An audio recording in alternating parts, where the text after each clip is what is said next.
Hey guys, hope everybody's having a good weekend. I just wanted to drop in and kind of continue our discussion on psychosis that we started just recently.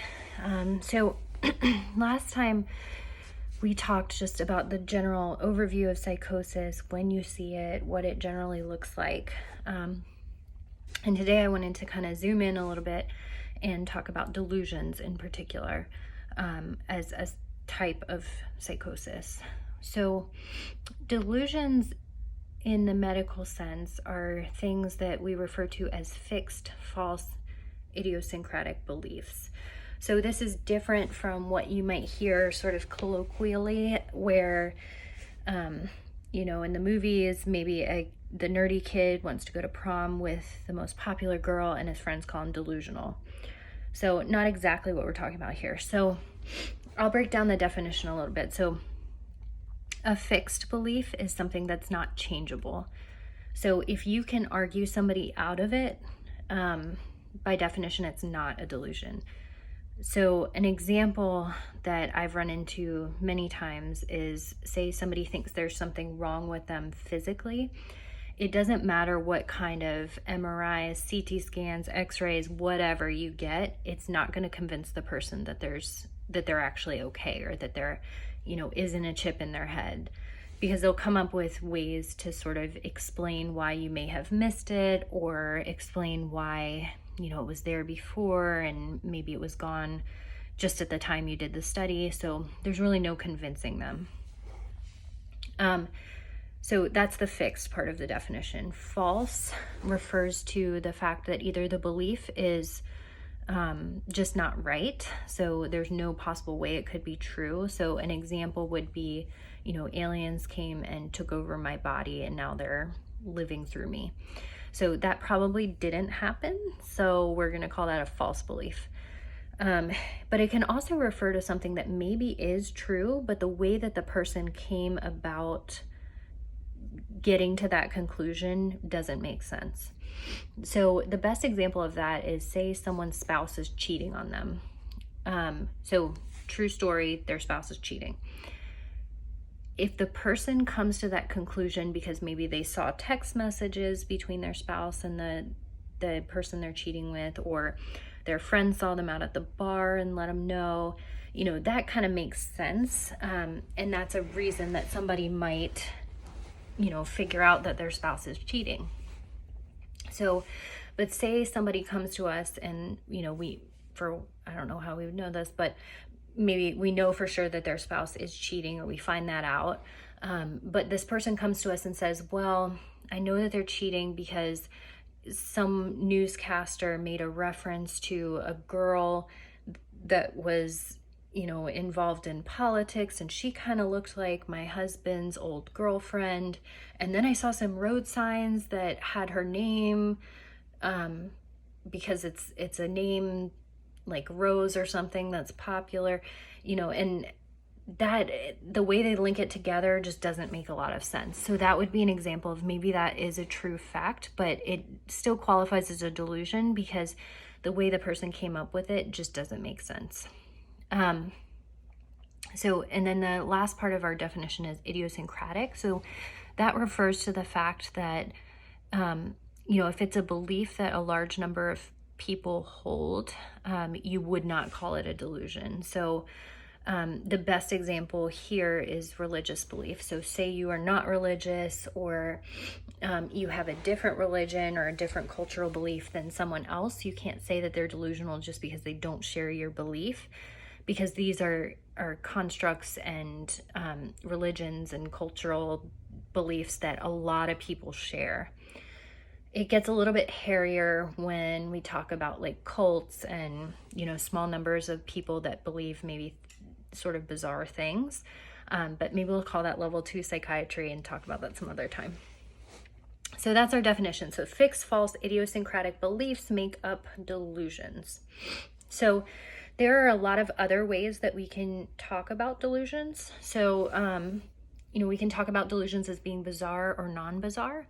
So an example of a bizarre delusion would be, again, the example of like aliens picking you up and doing experiments on your body, and they brought you back to Earth and now you have a chip implanted in you. That's not really inside the realm of what we know as possible, although I'm sure some people would argue with me, but that's considered a bizarre delusion because we don't think there's any way that could possibly happen. An example of a non-bizarre delusion would be someone who comes to me and says that the government is wiretapping their phone. Well, we know that that is something that the government has done in certain cases. Maybe there's no reason to believe they would have done it with our patient in particular, or the way that they're coming up to that conclusion doesn't make a lot of sense. But because it's something that is theoretically within the realm of possibility, it has happened to people before, we would call it a non-bizarre delusion. So then we can kind of talk about a little bit more about the content of the delusion. So there's a couple different content types or flavors of delusions. That's not a great word, but different types of delusions that we can talk about. So I'll go through a couple of the most common ones first. So probably the most common delusion that I see and that most medical practitioners are going to run into is a persecutory delusion. So persecutory delusions can occur in bipolar disorder, schizophrenia, severe major depression, certain types of substance use, even in certain cases of delirium. So with persecutory delusions, you believe that people are out to get you. Maybe, someone comes to you and says they've moved between 8 or 9 apartments over the past 6 months because every new apartment somebody's talking about them. That's an example of a persecutory delusion.